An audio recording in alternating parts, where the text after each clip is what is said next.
Girl in the Basement. Sarah Cody is a bright and independent-minded teenager on the cusp of adulthood, living with her overbearing father, Don, her mother, Irene, and younger sister, Amy.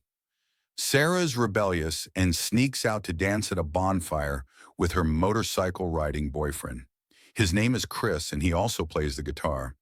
He sings Sarah a song and tells her that he loves her.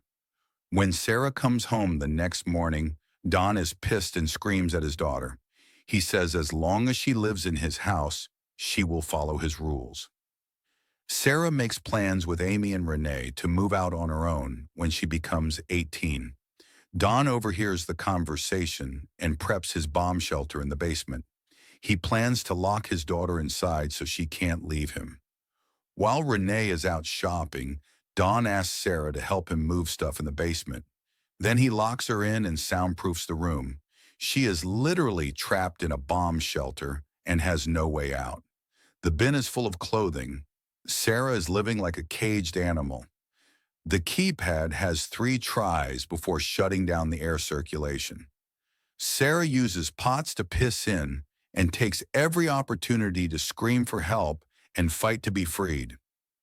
Don tells her that she will earn her privileges and is being punished for her behavior. Then he comes closer with his own daughter and force her. Renee thinks her daughter has run away and calls the police. Don and Renee talk with the police, who think Sarah is a runaway, and there isn't much they can do because she is 18. Day 7. Sarah is bruised and battered. She thinks of Chris to get herself through the trauma she is experiencing. Ironically, Chris shows up to question Don about where Sarah is. Don lies and says she ran off with another man named Stevie. Day 21. Don goes downstairs, forces Sarah to put on a red dress, gives her a birthday cake, and asks her what she wants. She says she wants to be released, to which he says that it is too early. Then she asks for a TV, to which he says she has to earn it. Then she asks for a clock. He agrees and asks her to come closer.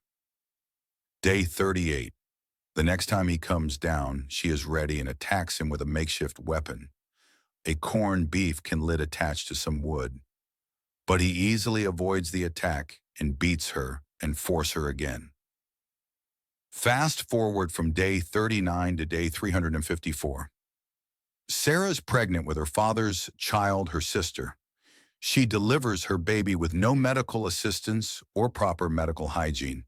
She names the baby Marie.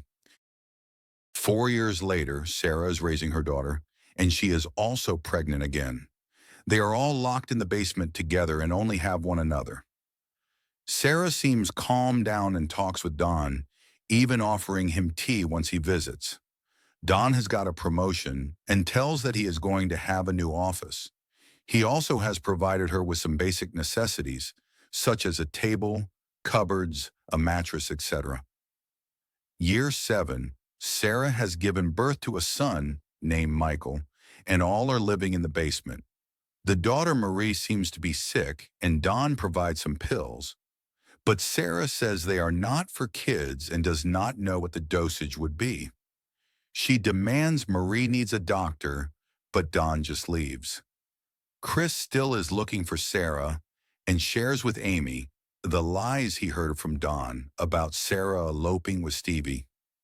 Amy admits that her father has been abusive with her mother and thinks that Don did something to her sister. Then she confronts Don and accuses him of doing something. Renee wants to go to a private investigator, which sets Don off. They argue and Don drops his basement keys. Amy picks them up and snoops around the basement, only to be caught by an aggressive Don. Sarah has her third baby, a boy named Thomas, and convinces Don to leave the baby on the doorstep with a note from her asking to take care of her newborn baby. Don leaves the baby for Renee to find. He finds a smaller note Sarah left asking her mom to call the police because she is trapped in the basement. 14 years. The children, Marie and Michael, are growing up. They have social anxiety from being locked in a basement bunker their whole lives. They do not understand how horrible the situation they are in really is. 17 years. In the basement lockup, they notice a leak in the ceiling and start digging their way out with a spoon. Sarah spends all night digging. She is also pregnant again. The hole leads to the front yard, and she flashes a light signaling a neighbor for help. When the neighbor goes to the front door and tells Don, he goes downstairs and beats his pregnant daughter, causing her to miscarry. 18 years in captivity, Don fills Sarah in about her other son living just above them, named Thomas. He uses Thomas to turn Marie and Michael against their mother. They demand to be let out, and Sarah can't take it. She freaks out and collapses on the floor, crying. She thinks of her boyfriend, Christopher, and the love he showed her. Sarah tells her children the truth about Don. The kids understandably are overwhelmed. Marie is asthmatic and has trouble breathing due to limited air supply in the basement. 19 years. Don comes down to the basement and has an argument with Sarah about rationing food. Michael gets angry and tries to beat up Don. That only makes him angrier. Above ground, Don isn't doing so great either. He constantly fights with his wife, is fired from his job, and his house is in foreclosure.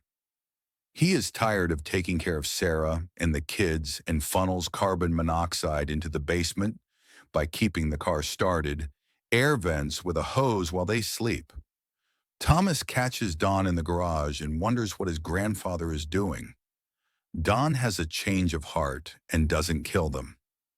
20 years, Marie has breathing problems and has an asthma attack so bad that she needs medical attention.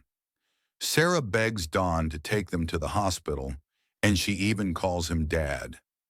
He rushes them to the ER doctors, fight to save Marie. She spills water on Don's paperwork and makes her way to get help while he gets a new form. Sarah tells the doctor everything. Don is arrested and put away for life. Renee is horrified to learn the truth about what happened to her daughter at her husband's hand in her own house. The family all move in together. Motorcycle Chris shows up and takes Sarah out for a picnic. They talk about their teenage plans for the future, and Chris apologizes for not trying harder to find Sarah. Then they go for a ride together.